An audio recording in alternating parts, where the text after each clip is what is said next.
Yeah, you're lagging again. Oh no, you're muted, Joseph.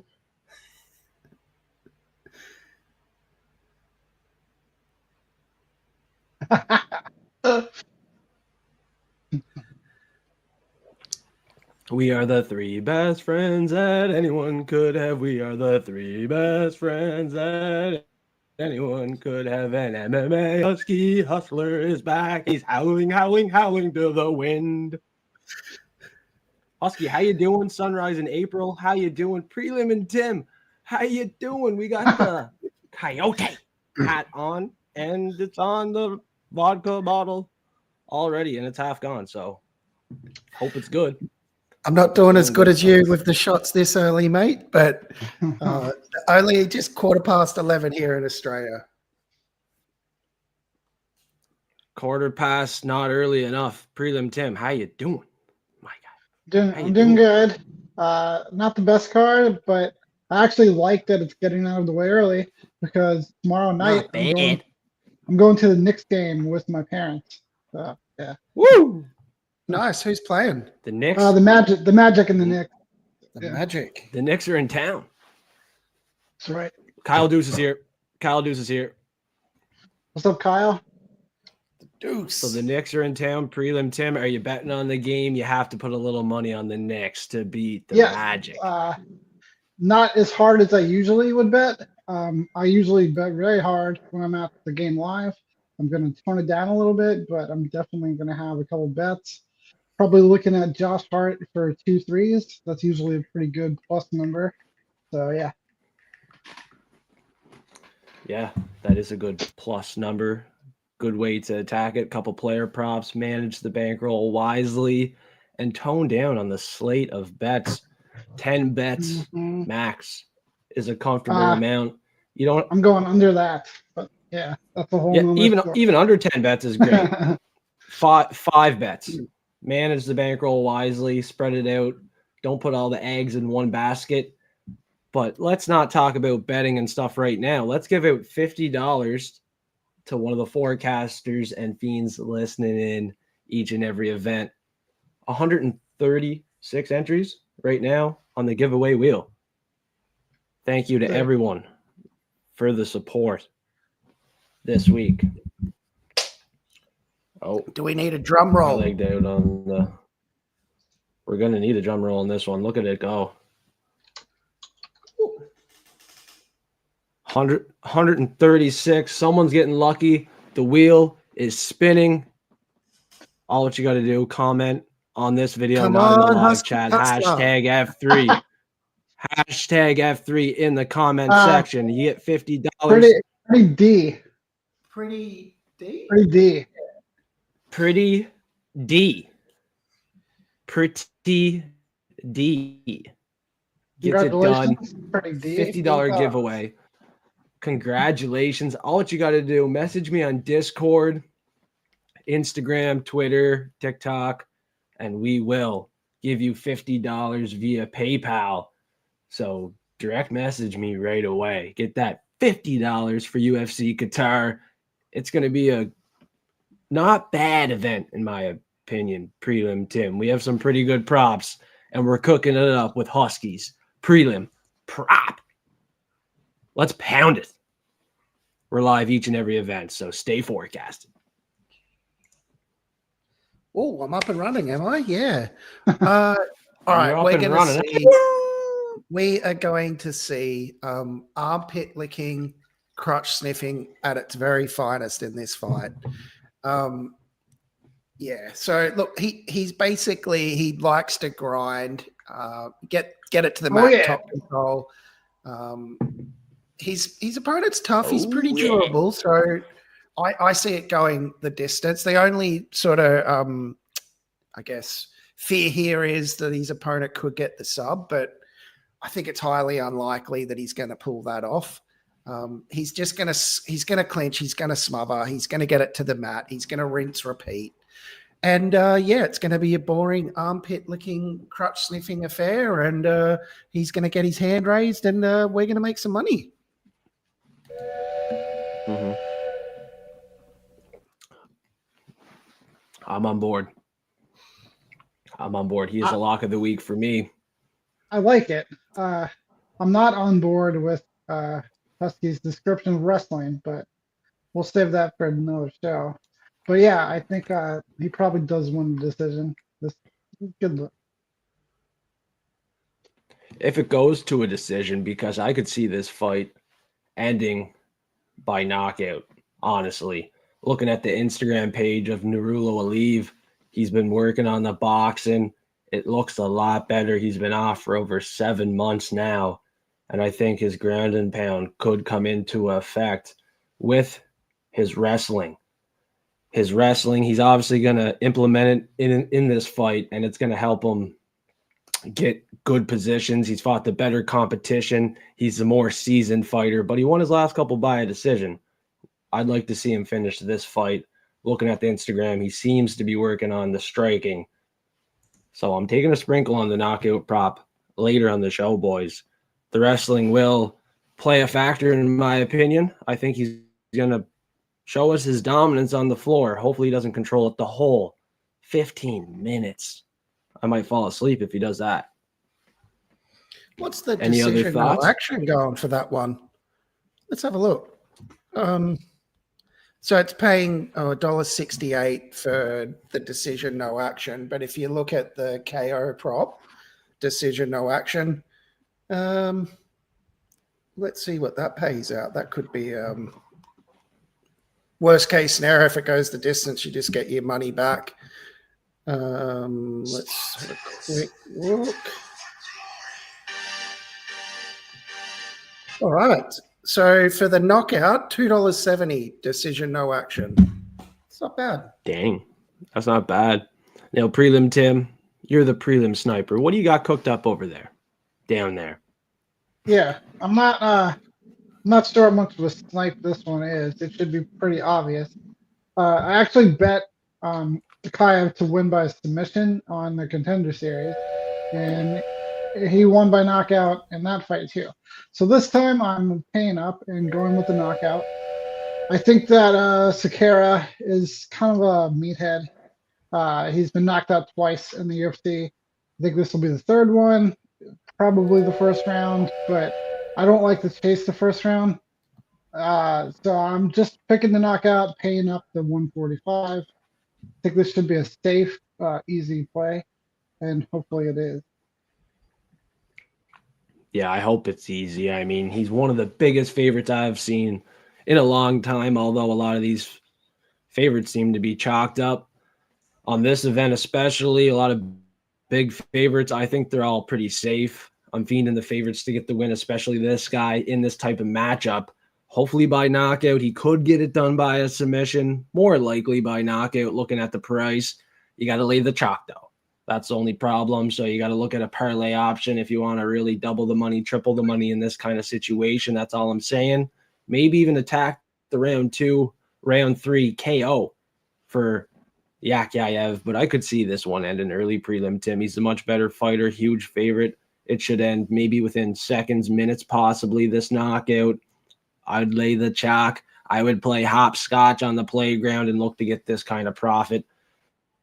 Now, you got to parlay it if you want the real profit, because you can't even double your money on this kind of prop. But like you said, should be safe, should be a lock city situation here. And we're crossing our fingers he shows up as a 8-1, 9-1 favorite. Husky, what do you think about Abdul Rahman? Yeah. Well, He's he's Russian, only so we been got to have a shot for him. He's only been to the second round once. And if you're going to get $1.70 for the knockout, which covers all 3 rounds, I think that's a really good value. Yeah, he could get the sub, of course, but if you look at his opponent, he doesn't like to get hit. I think they've matched him up pretty well for Qatar. Obviously, he's the local boy. He's the favorite.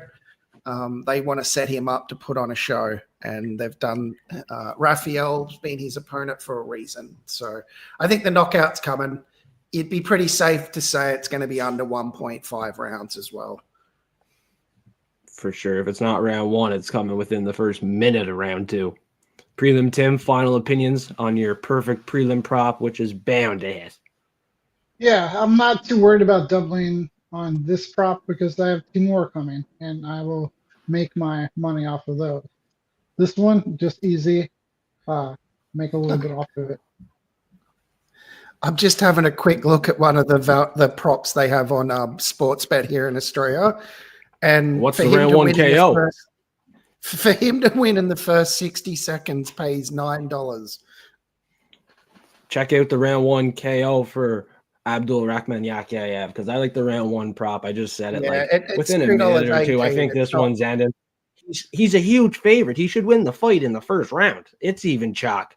I never take a prop below plus 100. I'm doing it here because, in my opinion, this is a lock of the week for everybody. And it should be an easy one.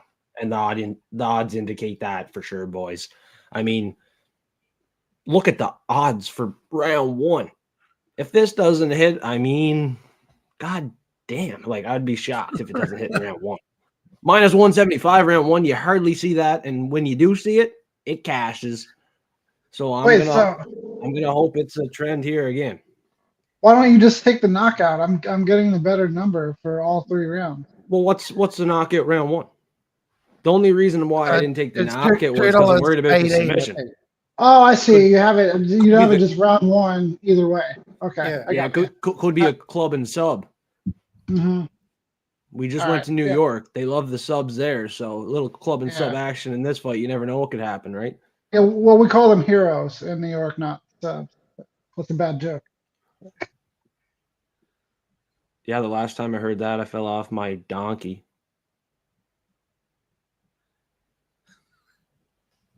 My dinosaur. I probably screwed that joke up too.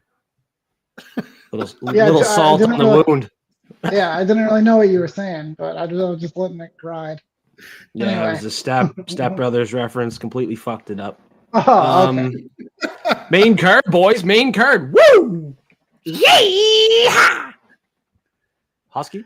Yeah, I'm going with Ian Machato Gary as my main card prop by decision. I guess, look, when he wins fights, he takes the air out of people's offense. I think the fastest opponent he fought was Michael Page, and he was making him look slow. So that's saying something in itself. He tends to stay long. He's mobile. He forces you into a pace that isn't set for you. He creates good angles with his footwork. One thing that's just been playing in my head all week, just an old documentary when they're talking about Muhammad Ali, and he's going to have the first rumble in the jungle, and they're saying to him, like, well, how are you going to beat him? He's going, I'm going to dance. And just that's all I think about with Ian Gary with this fight. I just think he's going to put on a masterclass where Bilal looks somewhat stuck in the mud. I'm hoping that the game plan from Bilal is, as he says, that he's going to stand and bang with him like he did with Jack. And if he does that, then I think that's an easy cash for Gary to steamroll through to get that decision. He's got a lot of momentum at the moment too. If you watch his fights, he has been putting on some masterclasses. He had that recent loss against who was that against again? That was against Shavkat. But that was like on less than a week's notice. He almost got him in a submission in that fight too.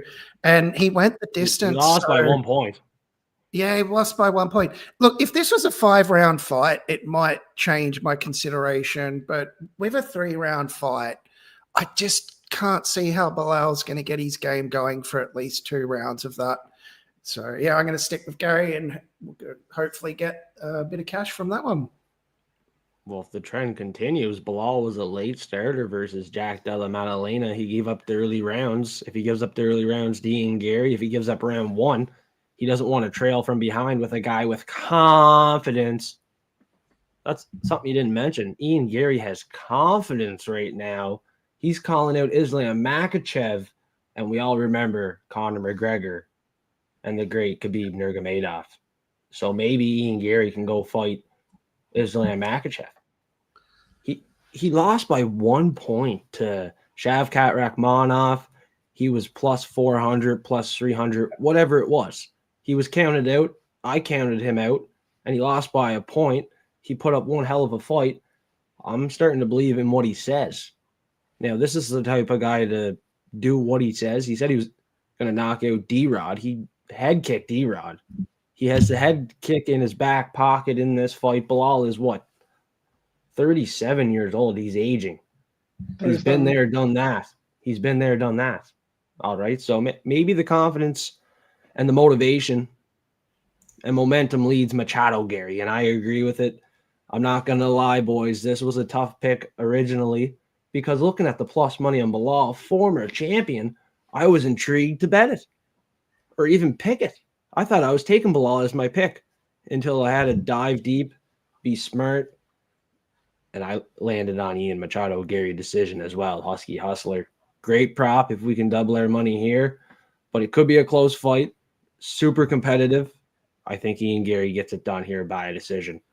Yeah, and look, Bilal's he's no chump either, mate. And if you wanted to play it a little safe there and hedge your bets, you could do the plus 3.5 on Bilal, which is paying $1.74. He just needs to win at least one round.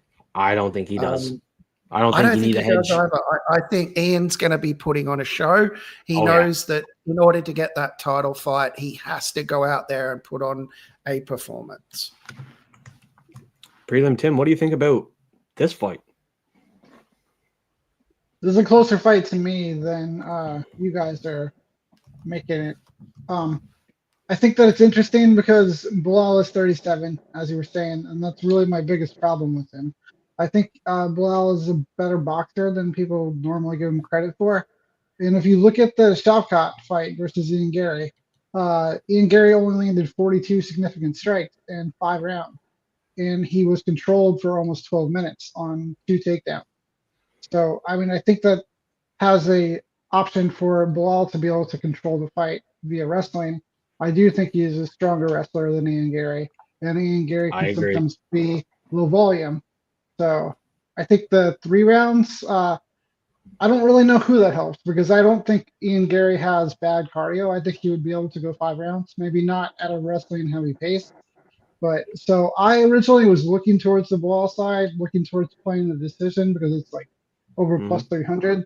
But with Bilal being 37, looking at his wins, his wins aren't aging as well as he would like them to anymore. So Ian Gary is kind of trending up while Bilal is trending down. I think this is a fight I'm probably just going to pass on. I don't even know who my pick, just pick for the winner is at this point.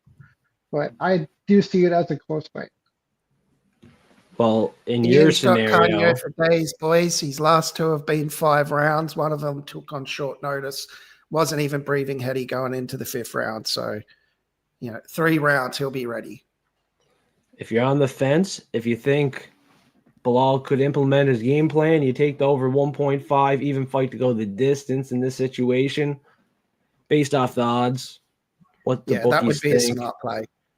Based off what the odds are and what the bookies think, I did land on Machado Gary, and based off the age of these fighters, 28 years old is Ian Machado Gary, 37 for Bilal, and motivation is another factor here. Ian Gary is wanting gold, and Bilal has been there and done that. So we'll see what happens. He's the epitome of willing something into existence with his confidence and how he goes out there and fights too. So there's just something about him at the moment. Yeah, and from a perspective from the UFC, in a very close fight, do they want Machado Gary to move up the ranks, keep going with the win, and possibly get the Ireland-Russia matchup once again? Or does Bilal get a chance to go fight his former training partner, friend? I don't know what's going on there. Islam Makhachev and Bilal. I don't think that would be a good fight. I'd rather see Machado Gary and Islam Makhachev. I think they've made an agreement they will never fight each other. Yeah, so if that's the situation, this is a fight at welterweight. Islam Makhachev's the new welterweight champion. Yeah. I think Ian Gary finds a way to win. The way he's talking on the mic in interviews right now, he's a guy. Unlike Bilal mentioning young boys in the Epstein files. Yeah. Did you hear that one? Yeah. Yeah, I heard that one. Yeah. Why are you saying that? Why are you saying that? Like, apparently the guys are like, he's got a law degree and quite intelligent. You're like, well, he doesn't come across it with that statement. Like, yeah, why would you low bring IQ. that up? Low IQ. On and off, or inside and outside the octagon, low IQ. Like, remember the name, though. Former champion Bilal Muhammad. Now, remember the name Prelim Tim, the Prelim sniper. Now it's his time to show us what he can do on the main card. Prelim Tim. It's time! Yeah, this one, this one, I don't really love Volkan Ozdemir a lot of the times, but I always don't love Alonzo Menafield. So I'm betting against Menafield here. I think he can lack durability, and I think he definitely has trouble with his gas tank. So if this fight was to extend, I think that it favors Ozdemir quite a bit and to finish him. Or it could just really favor Ozdemir at any time, as I think he's just a more dangerous fighter and fought a higher ranked amount of opponents than Alonzo Menafield has. Menafield just being somebody I've never thought too much of. So yeah, let's go for this one. I'm happy to see it quite a bit over plus 100. So hopefully this hit. Yeah, and the flat-footed Alonzo Menafield does not have much to offer to Volkan Ozdemir in this fight, Prelim Tim. You know, he's one-dimensional with the one-punch power, one-punch knockout shot or bust, and I think he's busting. The question is, does Volkan pick him apart by a decision, or does he hit this nice, little bit lower than I expected, plus 130 knockout for Volkan Ozdemir? I expected a bigger number. I honestly did. Bookies seem to think Volkan's going to land the shot, and so do you. Husky, what's your opinion on this one? I'm 50-50. I couldn't tell you if he's going to knock him out or take him to a decision, but I definitely think it's one or the other if you're going to take a double chance bet on this fight, and Volkan's definitely the side. I absolutely love it, Prelim Tim. I won't go into too much detail because I'm going to be mentioning a value prop coming up. But I think people forget Volkan how proficient he is, and that's exactly the recipe you need against Menafield. Because look, the guy's got skill. He's just it's his cardio that fades on him, and he usually fades in the second and third. So I think that KO is very, very live. It's as if when you see Menafield fight, it's like a video game where his power meter goes down and you can see it on the side, and it just drains into those later rounds. And Volkan, with his power precision, he can get that KO. Yeah, off 2 wins, I don't like Alonzo Menafield to get 3 in a row here. Also, like, not at all. And Volkan off a loss, he's probably motivated to win, and he's going to be pushing for the win harder than normal. He probably finishes the fight, not going to lie, boys. It's a good play here. Plus 130, bookies are on to her, and so is Bryn Ray. She thinks the finish is inbound. Yeah, there's I took a round 1 prop on the prelim prop. All right. I'm very confident Sarukian gets it done round 1. And the reason behind that is because the last couple losses for Dan Hooker come by, finish in round. This is a guy, Erman Sarukian, motivated for a win here versus Ilia Topuria, who's obviously in the spotlight because his brother's fighting on this event. What a coincidence. Now, I think Erman Sarukian dominates this fight, calls out Ilia Topuria after a huge statement. It would make no sense if he took him to a decision, Dan Hooker. And Dan Hooker moving up the ranks and fighting Ilia really makes no sense either. So I see a round 1 finish for Erman Sarukian. He is a massive favorite as well, 5-1 in this fight. Main event, Qatar, closer to home, his region. I think he dominates. He's training a lot with Russian wrestlers. He's implementing his grappling in his fights. He says he's going to take down Dan Hooker. And if he does, if he takes down Dan Hooker, it's not going to be a damn good thing for Dan. He's probably going to get submitted, if not ground and pounded out. And we have not seen a submission win for Erman in a while. He's only plus 300 by submission. Only plus 300 by submission. And it's been a long ass time since we've seen a submission win for Arman Tsarukyan. That's an indication he's probably not only going to finish the fight, submission could be live in this one. I think it's coming round 1. That's the trend for Dan Hooker in his recent losses. And we're getting plus 375 right now. The odds have dropped to plus 350. And they're going to continue to drop before fight night, boys. What do you think? I like it. Armin's a pretty aggressive fighter. As he pointed out, Hooker has been finished twice in the first round. His last 2 losses, one was to Arnold Allen. Arnold Allen's not really somebody who normally knocks people out either. So we could be looking at a waning durability for Dan Hooker. He's also somebody who hasn't fought very often. He's getting a little bit older, but he's been through some wars, like the Dustin Poirier fight, especially. Armin probably is very motivated. He's the main event in somewhat region of the country that he's from. It's a good play. I like it. Husky? Ooh, I'm going to go against the grain here a little bit, guys. Arnold Allen got him out in the first, yes. You got Islam Makhachev that got the sub in round 1. I mean, Islam Makhachev, what can be said about that? And then you had Michael Chandler knocking him out. Now, Michael Chandler hasn't knocked anyone out for at least 4 years. I got to see the Gamrot fight in Perth live. I see a bit more durability to be able to last past round 1. I'm kind of completely opposite with everyone this week. Who has Gamrot finished? Decision.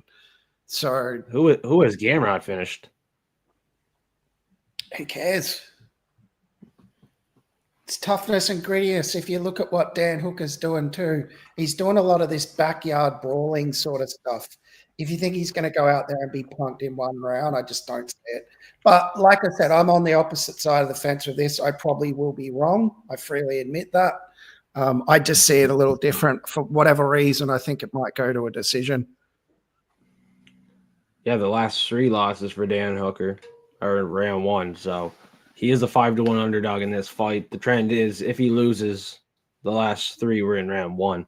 That's what I'm going off here. He is a backyard dog, especially at plus 400. He's fought high-level guys. He's been around for a while. But honestly, his record is not impressive enough for me to bite on this underdog. And his trend of losing is not impressive. If you take a look at Arman Tsarukyan, he did fight Islam Makhachev at 1.2, and it was a lot closer than Dan Hooker's attempt. And yeah, it's definitely a good prop. Outside of the UFC, Arman Tsarukyan's also grappling, where the last 2 fights that he attempted to grapple in, he won by a submission. The last one, most recently, to Benson Henderson, who is old, was in round 1. But his most recent fight in MMA was Charles Oliveira. He needed a split decision with Charles Oliveira. Former champ Du Bronx. Don't disrespect the name Du Bronx. He's still one of my favorite fighters. But Arman has something to prove. He knocked out Beneil Dariush, just like Benoit Saint Denis round 1. Not as fast, but still knocked him out at round 1. And he almost got knocked out, and then he knocked out Joaquim Silva round 3. So, yeah, not many round 1 wins for Arman Tsarukyan. Another one was Christos Giagos. But in this type of spot, being this big of a favorite with Ilia Topuria right there, front and center, I think he makes a statement in round 1, and the odds are starting to drop as well. So, this is definitely a wild main card prop. There's a lot of other opportunities on the main card for props. This is just what I landed on. Now, the value props is where we could be very victorious and make some serious profit, Fight Fiends. Husky, what's going on with the value props at UFC Qatar? Yeah, as Tim mentioned the KO earlier, so everything Tim said in regards to that, but I think Metafield, as I mentioned, it's not about his skill, it's about his cardio, and he tends to fade late. So I'm banking for the late round 2, early round 3 KO with this one. Look, could get the sub, but I think the knockout play is probably what we're looking at with this one as Metafield slows and Volkan's experience takes over.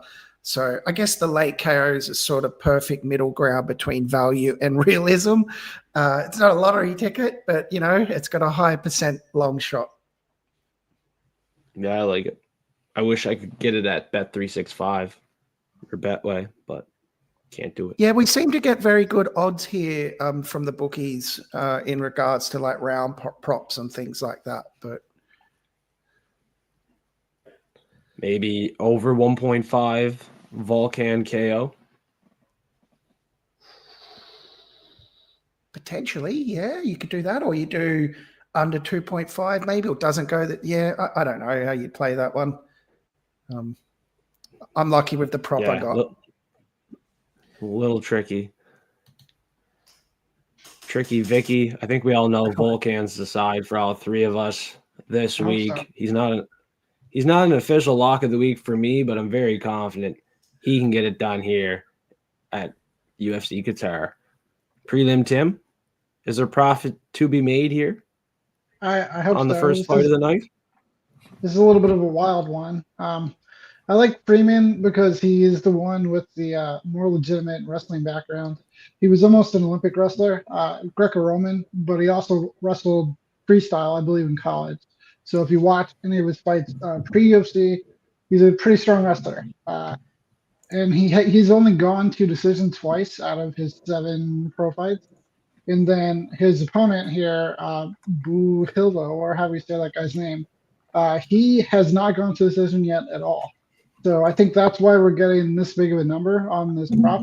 But I expect this to be a slow, sloppy type of heavyweight fight, kind of like Mo Usman versus one of the Taka brothers, where takedown happens and then they kind of just like ride the round out. At least that's what I'm banking on happening. But I feel pretty strongly that Freeman will win this fight, and I'm hoping that he's able to wrestle his way to a decision. He opened as the underdog. That's crazy. And when you sent me your prop of the week, Tim, I bet it. I put a little something on this one. I like the prop a lot. You know, he became a huge favorite now. You see the odds now compared to where they opened? Yeah. So that somewhat backs up this play. I mean, he could still win by finish, but I really don't know how good these guys will look in the UFC in terms of finishing each other. I think it could be a slow fight, and you know what? Plus 650 is a good number. In a fight where we don't really know much about either side, and the line movement like that, you ride Denzel Freeman very freaking heavy because the line movement is insane. Bookies respect the line movement towards Denzel Freeman. I think he's the freaking right side, and at plus or minus 250, $1.50 right now, I think the line's going to continue to move downwards. So you got to hop on, parlay it, because I think it's free money, Freeman. Husky, what are you thinking on this one? Yeah, I love it. You've got 2 debut fighters in the UFC, the bright lights, the attention. We've seen it time and time again, especially in the heavyweights. They basically burn out after the first round, and it becomes a chalky, sluggy, grueling decision fight. Yeah, I guess you'd be sweating a little in the first round, but if it gets out of that first round, you'd be thinking to yourself, geez, I'm a genius. $7.50, that's pretty reasonable too. So yeah, you'll be sweating that first round, but it is a good prop. You're a genius if you got in on Denzel Freeman at plus money just to win. Credit to you. If you have a bet slip with Denzel Freeman to win at plus money, I would bow to you right now because the bookies opened it up and then they took it off right away. Someone must have hammered him at plus money. Reopened. He was a slighter favorite, and it's just continued to drop and become Saturday morning. Depends where you're at. Maybe Monday morning for Husky. He's going to be a bigger favorite. Should be free money. Freeman. It'll be 1 a.m. Sunday morning here in Australia. Sunday, Monday, Sunday. It's Friday. We're going to have some fun. You seen it. Narula will leave. We all like him to win. I mentioned the ground and pound. He's working on the striking. Let's see it happen at plus 500. Plus 500. That's a pretty good number. You might want to sprinkle it. He is a favorite in this fight, and he's been working on the striking. Check out the Instagram for yourself. Nurullo Aliyev. This guy here has won a couple fights in the UFC. He's comfortable, and I think he's the right side in this fight. The knockout prop is very juicy, and the decision prop is chalky. Plus 100 is a little bit lower now, minus 105 maybe. So the decision seems to be the play for a lot of people. I'm fading it. What do you think, Prelim Tim? Husky? Huh? What do you think? I think your reasoning is fine, but if I'm choosing one, I think probably decision myself too. But this is a good number. I see what I see. I looked at his Instagram. He looked pretty good on the feed. I don't know. This guy, he's fighting Shaq Rock, doesn't look very good. Shamrock. I think that Shaq guy, if he has something he is exceptional at, it would be striking. I think he'll have more trouble grappling, but I mean, we'll. And that's why I think there's going to be a lot of exchanges on the feet where he could land the shot if he is working on the boxing. Nurullo Aliyev, if his fighter's coming at him on the feet, he could land the counter shot in this type of fight. Just keep it standing. Maybe we don't even see a takedown at all from the specimen of takedowns in control time. What are you laughing at? Huh? What do you think, Husky? Specimen of takedowns. I love it. Yeah. I love going live each and every event for the Prop Fiends. 8 p.m. Eastern time, 9 p.m. Eastern time. It really depends on what time works for all three of us, the triplets. We are the three best friends that anyone could have. We are the three best friends that. And let them know where to follow us, Husky and Prelim Tim. Where do they follow you? Prelim Tim, you're up. Tim? Where can the Fiends follow you? Follow me on Instagram and follow me on Substack. I haven't had a lot going on this week, but usually I'm a lot more active on it. I post bets on Instagram. I post breakdowns on Substack. After the show, sometime tonight, I will be posting my full card on my Substack to get ready for the early fights tomorrow. So yeah, so check out Substack or Instagram for my content. Yeah, early fights, 11 o'clock in the morning for me. Wake, bake, breakfast, fights. Let's go. Husky, where can the people follow you, my friend? They need to go and type in MMA Husky Hustler on YouTube. Become part of the pack there. We're giving out some good content. We're going for that #1 spot to be the best predictor in 2025. So jump on board. My Husky's got some very entertaining videos. And yeah. And yeah!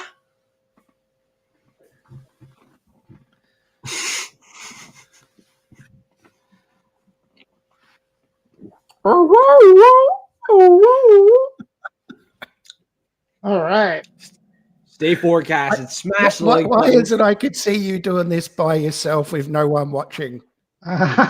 Still having shots and pretending you're talking to people. I don't know why I just had that flash through my brain just then.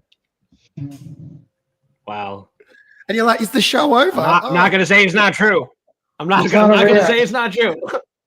We're still live. Oh, are we? Yeah. No, I'm just kidding. No, I do this on my free time sometimes.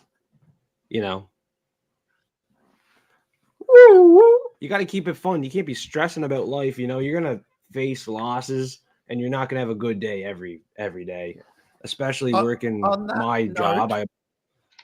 Not just my job, working any job. It's not just sunshine and rain. What? Yeah, just on that note, I want to give a shout out to Fight Fiend. I've had a few personal things going on the past 4 to 6 weeks, and you've been a true friend and supported me through that. I've come out the other side, so hopefully I don't have any more of that sort of negativity in my life. I'm feeling good. I'm feeling very, what's the word? What's the word I'm looking for? Grateful. So it's good to be back on the show. Great to see Prelim Tim again. And yeah, guys, whilst it's not as good as a card as last week's, I mean, that was one of the best cards of the year. You've got some interesting fights coming up. You can't always just have the best fighters every single week. But if you look over the card, there's a couple of good, interesting fights there. Some of them like scream violence. And the co-main event and the main event, that could headline any other card, really. Like they're good fights. So should be entertaining. Very entertaining. I think this card will deliver, not going to lie. And yeah. My baby's screaming. If we can wrap it up real quick, I gotta get out of here. Okay, wrap it up. You should wrap it up each and every time. Stay protected, stay forecasted. We out, Fiends. Let's go. Ow. Stay wrapped.